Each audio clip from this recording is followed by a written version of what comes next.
Coucou les amis, je vous retrouve avec l'interprétation du thème astral du général de Gaulle. Donc on voit un ascendant balance ici, Uranus en balance dans la maison 1. Les planètes générationnelles vont pas être importantes dans tous les thèmes de naissance, mais ici quand c'est placé dans des endroits importants au niveau du thème, et là en l'occurrence dans la maison 1, surtout avec un carré très précis au milieu du ciel. C'est vrai que là Uranus est très important, donc c'est une personnalité uranienne. Alors c'est pas le plus fort des Uranus, dans le sens où ici Uranus est dans le signe de la balance, mais effectivement c'est une personnalité libre, qui aime la diplomatie avec l'ascendant balance, qui a des compétences en diplomatie, mais effectivement qui ne va pas négocier avec sa liberté, surtout au niveau de la carrière, de la place dans le monde et de l'image dans le monde. C'est vrai que c'est un thème qui est assez fort. Après, c'est une personnalité qui est très forte aussi, et c'est logique entre guillemets qu'on ait tout ça.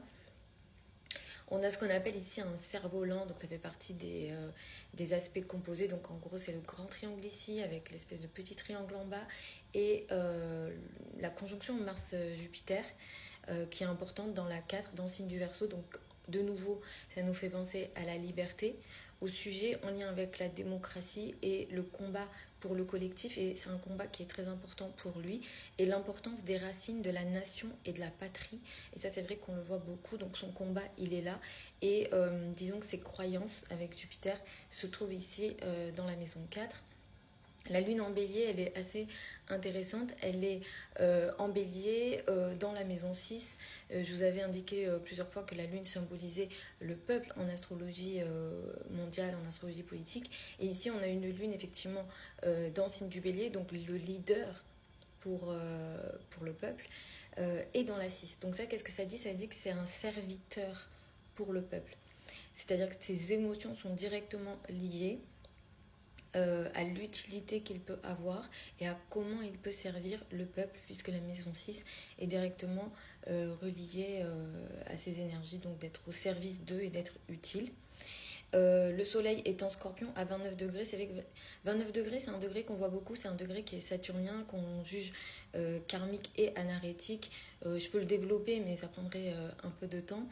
Mais effectivement, 29 degrés, on voit beaucoup ce degré dans des personnalités qui vont être connues, sur des hommes politiques ou des personnes vraiment avec des fortes personnalités et qui ont une importance notamment dans l'histoire. Et ici, on a 29 degrés du Scorpion, Uranus à 29 degrés dans la Une, avec le milieu du ciel en haut, à 29 degrés du Cancer.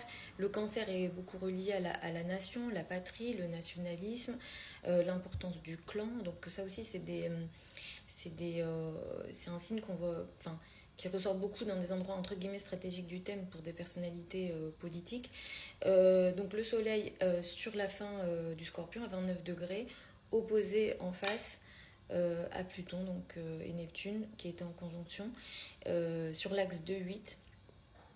Là-dessus, la 8, on peut relier la 8 à la notion de pouvoir. D'ailleurs, le soleil opposé à Pluton nous donne une personnalité très charismatique pour qui le pouvoir est important. En plus, là, ça passe par l'énergie du Scorpion, c'est-à-dire qui n'a pas peur de transformer, de se transformer et de transformer les choses. Cela dit, ici, ça met aussi l'accent sur la notion de ressources. Donc là-dessus, je ne vais pas pouvoir faire de lien. Si vous avez des infos, n'hésitez pas. Ce qui attire aussi mon attention, c'est qu'il est né avec une Vénus en Sagittaire. J'avoue que je ne connais pas grand-chose sur sa vie personnelle. Mais effectivement, Vénus en Sagittaire, c'est des personnes qui sont très libres dans leurs relations personnelles, leurs relations intimes, rétro, carré Saturne. Donc au niveau intime, on peut clairement dire que c'est quelqu'un qui était très libre dans ses relations personnelles, qui n'aime pas être oppressé, et qui met en plus beaucoup de distance avec le carré à Saturne, et qui a peut-être aussi vécu des situations karmiques compliquées avec les femmes, surtout que c'est un ascendant en balance, donc Vénus va être ici très importante. Voilà. Donc j'espère que ça vous a plu, cette interprétation de thème. N'hésitez toujours pas à me laisser vos commentaires pour les suggestions de thèmes de personnalités publiques que vous souhaitez que j'analyse. Vous avez au niveau de mon profil certains liens vers mon site internet si vous souhaitez une consultation privée avec moi. Actuellement, les délais c'est 2 semaines ou un peu plus de 2 semaines. Donc les premières dates que j'ai c'est début septembre. Pour celles et ceux qui veulent apprendre l'astrologie avec moi, la prochaine session de formation démarre le 4 septembre. Les formations elles sont en ligne, en direct sur Zoom. Le programme de la formation est sur le site internet ainsi que les modalités d'inscription. Je vous embrasse et puis je vous retrouve lors d'une prochaine vidéo.